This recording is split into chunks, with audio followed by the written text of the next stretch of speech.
Draga djeco, dobar dan. Pred vama se nalazi nova video lekcija. Kao što možete vidjeti, nastavljamo se baviti glagolskim oblicima. Ovu video lekciju u bilo kojem trenutku možete zaustaviti, možete ju ponovno pokretati, znači sami sebi regulirate brzinu bavljenja jezičnim sadržajima. Što ćemo mi to danas raditi? Danas ćemo uočiti aktivno i pasivno glagolsko stanje. To su pojmovi koje smo spominjali i koji nam se vezuju uz jezičnu pojavu kojom smo se već bavili. Ponovit ćemo jezične pojmove kao što su glagolski pridjevi i glagolski pridjev radni. Prisjetit ćemo se poznatih glagolskih oblika. Prepoznavat ćemo glagolski pridjev trpni, znači glagolske pridjeve upotpunit ćemo i pojmom glagolskog pridjeva trpnog, a također ćemo upoznati i glagolsku imenicu. Naučit ćemo na koji način točno upotrebljavati glagolske pridjeve i glagolsku imenicu. Pa započnimo. Tenisačica je pobijedila. U ovoj rečenici imamo radnju i vršitelja radnje. Radnja je pobijedila, a vršitelj radnje ili subjekt je tenisačica. Što možemo zaključiti prema ovoj rečenici? Možemo zaključiti da subjekt, odnosno vršitelj radnje, u ovoj rečenici ima aktivnu ulogu. Dakle, on nešto radi, on nešto čini. U ovom slučaju tenisačica je pobijedila, dakle pobijediti je njezina radnja, a uloga subjekta je radna, odnosno aktivna. U drugoj rečenici tenisačica je pobijeđena, istaknemo li glagol, možemo vidjeti da se uloga vršitelja radnje u ovoj rečenici mijenja u odnosu na prethodnu rečenicu. Što to znači? Tenisačica u ovoj rečenici nije aktivna, dakle tenisačica u ovoj rečenici ne vrši neku radnju, već je njezina uloga trpna, odnosno pasivna. Što to znači? To znači da nam ova rečenica odgovara na pitanje kakva je tenisačica. Tenisačica je pobijeđena, što znači da je ona pretrpjela nekakvu radnju. Dakle, pogledamo li rečenicu tenisačica je pobijedila, postavimo si pitanje što tenisačica čini, odnosno što je činila. Ona je pobijedila i ona je u toj ulozi bila aktivna. Dok u drugoj rečenici ona je pobijeđena, ta rečenica nam odgovara na pitanje kakva je tenisačica, kakav je subjekt i možemo zaključiti da je uloga subjekta pasivna. To nas dovodi do dva glagolska stanja, a to su radno ili aktivno glagolsko stanje i trpno ili pasivno glagolsko stanje. Prisjetimo li se samoga početka ove video lekcije kad sam govorila što ćemo mi to sve danas raditi i čime ćemo se baviti, spomenula sam da smo već učili glagolski pridjev radni, a da ćemo danas naučiti glagolski pridjev trpni. Upravo se ta dva glagolska pridjeva, odnosno te dvije vrste glagolskih pridjeva, vezuju uz radno ili aktivno stanje glagola i trpno ili pasivno stanje glagola. Na primjeru rečenice Ana čita strip, možemo uočiti da subjekt, vršitelj radnje, odnosno Ana, u ovoj rečenici ima aktivnu ulogu. Ana nešto radi. Ana čita strip. S druge strane, u rečenici strip je pročitan, možemo vidjeti da strip kao vršitelj radnje trpi nekakvu radnju. Dakle, neka radnja se događa vezano uz njega, događa se na njemu, on je pasivan i on je u ovoj rečenici pročitan. Ova glagolska stanja uvod su nam u današnju lekciju koja se bavi glagolskim pridjevima, a glagolski pridjevi mogu biti radni i trpni. Današnja lekcija, glagolski pridjevi i glagolska imenica. Prisjetit ćemo se za početak glagolskog pridjeva radnog, kojeg smo spominjali u 5. razredu kao jednu od glagolskih sastavnica jednog od složenih glagolskih oblika. Kad krenemo s razgovorom o glagolskom pridjevu radnom, vjerujem da ćete se vrlo brzo sjetiti o čemu se tu točno radi. U tome će nam pomoći tekst Podno Velebita. Živjeli smo u pustom velebitskom kraju. Otac se mučio da s osušene zemlje u kamenu dobije što više ploda. Vadio ga je oprezno, izmoren i iscrpljen od mukotrpnog težačkog posla. Svaki izvađeni zdrav plod koji smo unijeli u naš dom značio je tračak nade da ćemo lakše preživjeti dugu zimu Podno Velebita, gdje je danima bjesnio i urlao razljućeni vjetar. U ovome tekstu istaknuti su glagoli, a sada ćemo vidjeti o kojim se tu glagolima radi. Neki od glagola su živjeli smo, mučio se, vadio je, unijeli smo, bjesnio i urlao. Prisjetimo li se sada prethodnog dijela ove video lekcije vezanog uz radno ili aktivno i pasivno ili trpno stanje glagola, možemo si postaviti pitanje što je netko radio ili što smo mi radili. Dakle, ovi glagoli označavaju radnu ili aktivnu ulogu subjekta. Dok s druge strane imamo riječi osušene, izmoren, iscrpljen, izvađeni, razljučeni, oni nam odgovaraju na pitanje kako je što znači da je netko pretrpio nekakvu radnju.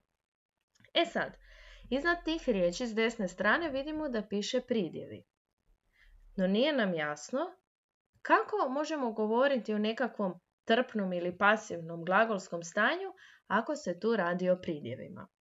Ovi pridjevi koji su ovdje navedeni nisu bilo kakvi pridjevi, to su pridjevi koji su u uskoj vezi s glagolima. Pa pogledajmo o čemu se radi. Osušene.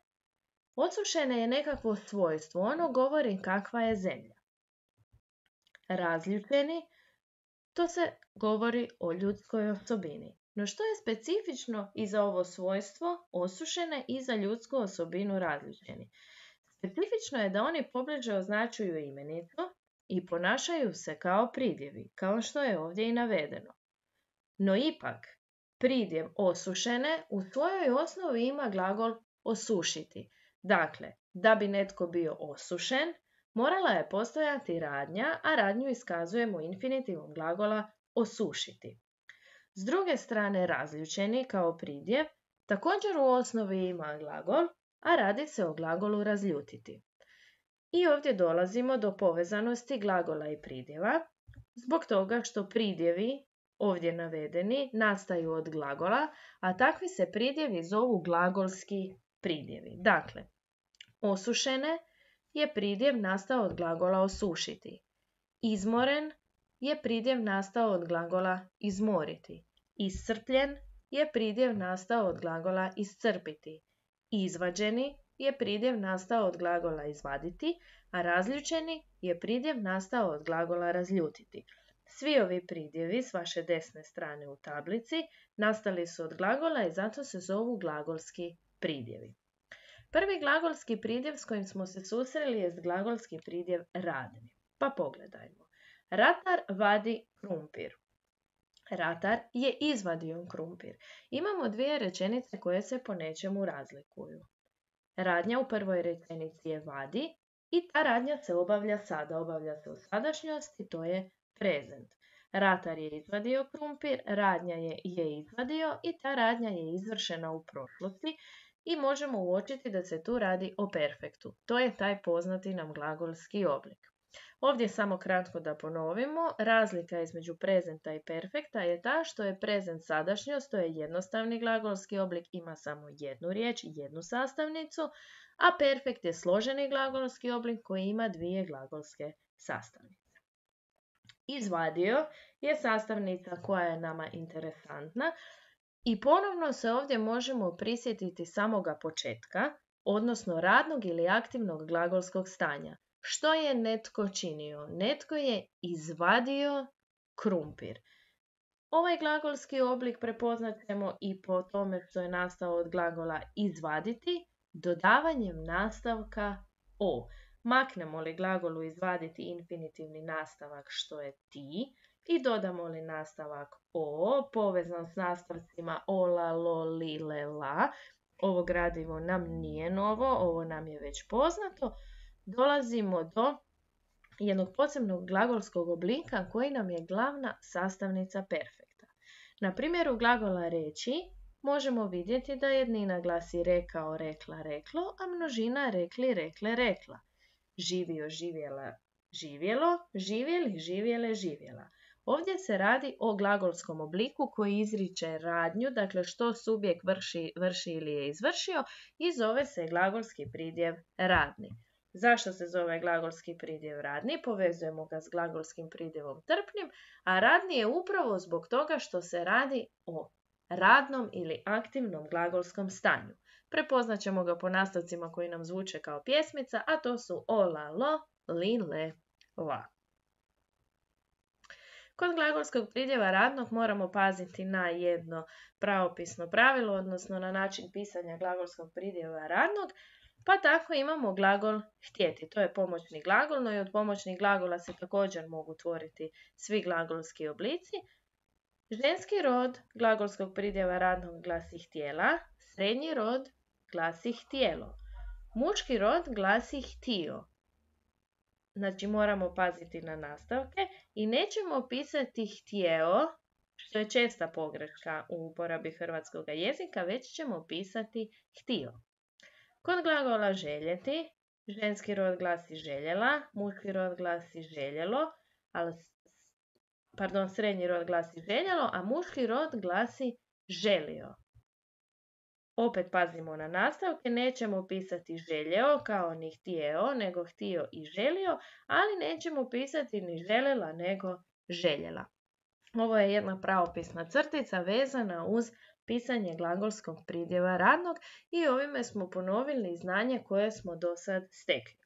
Sada je vrijeme da glagolskom pridjevu radnom dodamo prijatelja, a to je glagolski pridjev trpni. U vašim hrvatskim krijesnicama nalazi se ulomak iz knjige Priče za laku noć za mlade buntovnice, pa vas molim da ga samostalno pročitate ili stopirajući video lekciju ili korištenjem vašega udžbenika, te kad pročitate tekst nastavite dalje s prezentacijom.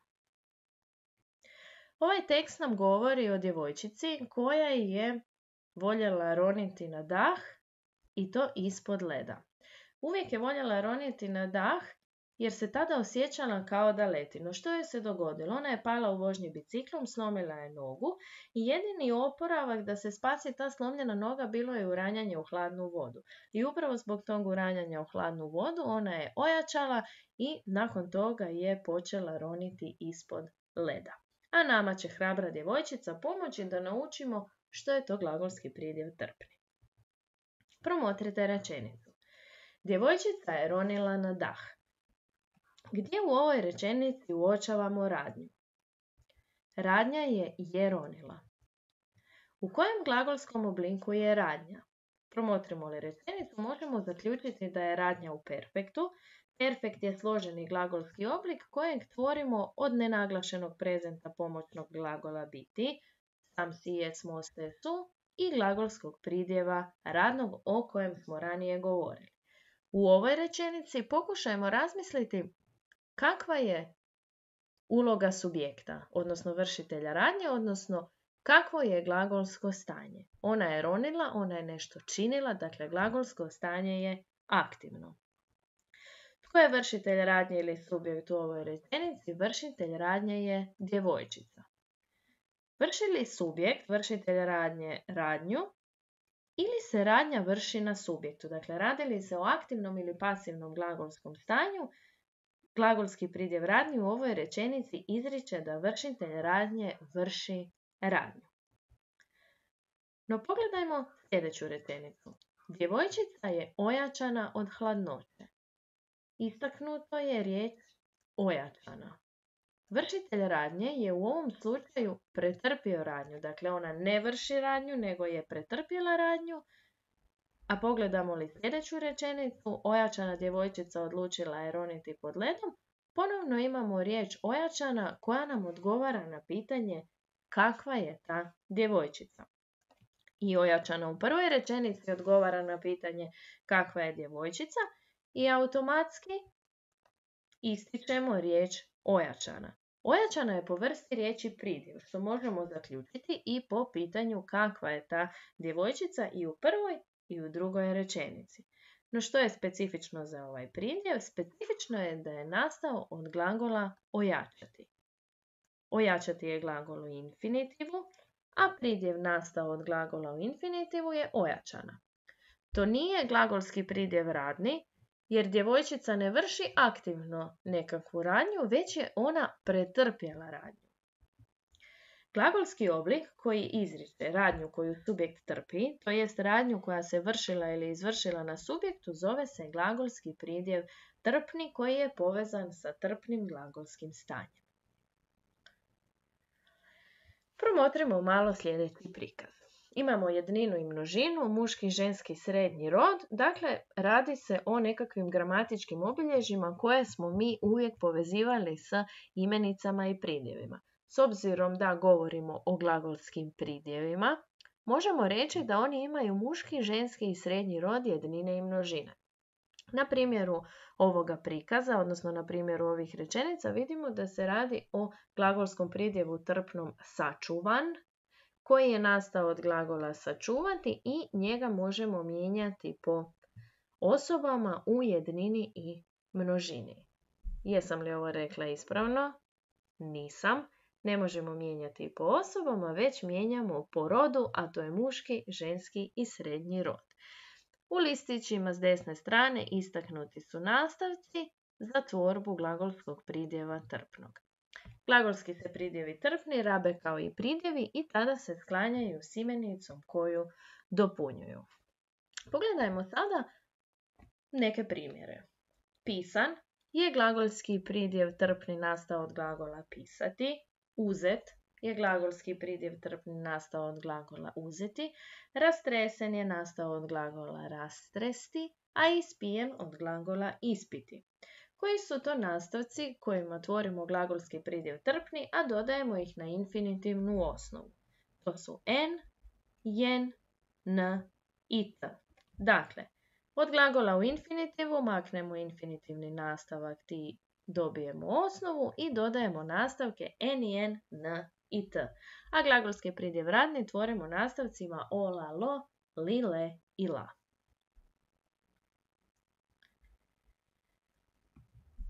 Ronjenje je bilo njezina ljubav. Dakle, imamo novu rečenicu. Koja riječ u ovoj rečenici imenuje radnju? Radnju imenuje riječ ronjenje. Kako je nastala ta riječ? Prvo smo imali glagol u infinitivu koji glasi roniti. Potom tvorimo glagolski pridjev trpni dodavanjem nastavka jen. Dobili smo glagolski pridjev trpni od glagola roniti koji glasi ronjen. Dodali smo nastavak je i dobili smo riječ ronjenje, riječ koja imenuje radnju. Glagolski pridjev trpni dodavanjem nastavka je postaje glagolska imenica. Što bi bila glagolska imenica? Glagolska imenica je imenica nastala od glagola koja imenuje radnju. Dakle, da ponovimo.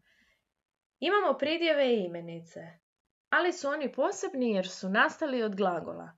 I zato imamo glagolski pridjev i glagolsku imenicu. Glagolski pridjevi su pridjevi koji su nastali od glagola, znači u svojoj samoj srži osnovi imaju glagol. To su glagolski pridjev radni, nastavci o, la, lo, li, le, la na infinitivnu osnovu kada je uloga subjekta aktivna, kad subjekt nešto radi. A glagolski pridjev trpni dodavanjem nastavaka n, n, n i t na infinitivnu osnovu kada subjekt trpi radnju. A glagolski pridjev trpni dodavanjem nastavka je postaje glagolska imenica, a to su imenice koje imenuju radnju i nastale su od glagola. Pogledajmo, igranje je nastalo od igran plus je, plivanje, plivan plus je, pletenje, pleten plus je, svanuće, svanut plus je, kupovan plus je. Igranje, glagol je igrati, plivanje plivati, pletenje plesti, svanuće svanuti i kupovanje kupovati. Ponovimo još jednom, na primjeru glagola baciti i uskrsnuti. Prvo tvorimo glagolski pridjev trpni, to je bacan i uskrsnut. Nastavak za glagolsku imenicu je i dobili smo glagolsku imenicu bacanje i uskrsnuće. Mi smo došli do pravopisnog i pravogovornog kutka, znači da nam se naša video lekcija bliži svojemu kraju. Postoje nekakve pravopisne i pravogovorne, nazovimo ih zamke, u koje se lako možemo uhvatiti prilikom govora i pisanja. Pa bitno je reći da ćemo reći da je roman uvršten od glagola uvrstiti, nedolazak ti je oprošten od glagola oprostiti, prijatelj je ugošćen od ugostiti i stan je očišćen od očistiti. Neispravno je reći da je odluka donešena, već je ona donesena. Vesna nije udata, nego je udana. Dakle, to su nekakve pravopisne i pravogovorne smjernice za što je ispravniju uporabu hrvatskog jezika. U tvorbi nekakvih glagolskih pridjeva, trpnih i glagolskih imenica dolazi do glasovnih promjena. U glagolu primjerice peći i baciti, pečen, bačen dolazi do palatalizacije, dok u glagolima ganuti i čuvati, ganuće, čuvanje dolazi do iotacije. I ponovimo. Glagolski pridjev tvori se od infinitivne i rijeđe prezenske osnove i nastavaka. Može biti radni ili aktivni, kao što je radno ili aktivno glagolsko stanje. Primjerice, Ivan je šetao psa i tvori se nastavcima o, la, lo, li, le, la. Glagolski pridjev trpni ili pasivni, kao što je pasivno glagolsko stanje, tvori se nastavcima n, n i t, jer je pas prošetan. Dakle, u rečenici s lijeve strane subjekt, odnosno vršitelj radnje, vrši neku radnju, a rečenica s desne strane odgovara nam na pitanje kakav je pas, odnosno koju je radnju pas pretrpio. I uz glagolski pridjev imamo i glagolske imenice koja nastaje od glagolskog pridjeva trpnog dodavanjem nastavka je. Što bi bili glagolski pridjevi? To su pridjevi nastali od glagola, a glagolske imenice su imenice nastale od glagola. Za kraj, prije nego li završimo ovu lekciju, samostalno odgovorite na pitanja kojima ćete vrednovati svoj rad. Ovdje je navedeno da usporedimo odgovore s prijateljem u klupi, što nažalost nije moguće zbog toga što se ne nalazimo u školi, ali opet pokušajte samostalno odgovoriti na pitanja što ste najbolje razumjeli, što niste razumjeli, što mislite da još trebate ponoviti i razmislite gdje biste mogli primijeniti naučeno gradivo. Zbog toga što sve što učimo iz hrvatskog jezika učimo da bismo primjenjivali u svakodnevnom životu. Zaustavite ovdje video lekciju, odgovorite na ova pitanja, ponovno se vratite na neke sadržaje koje vam možda nisu bili jasni kako bismo što bolje usvojili gradivo. Ne brinite, uslijedit će nam mnogo vježbe i uvježbavanja ovih nastavnih sadržaja. I ovime smo došli do kraja današnje lekcije, a sada znamo koje vrste glagolskih pridjeva postoje, radni i trpni, i što je glagolska imenica. Uživajte i dalje u učenju, stjecanju znanja, bogaćenju, novim spoznajama, budite vrijedni, marljivi i s osmijehom na licima pristupajte radu. Do sljedeće video lekcije. Pozdravlja vas učiteljica Jelena.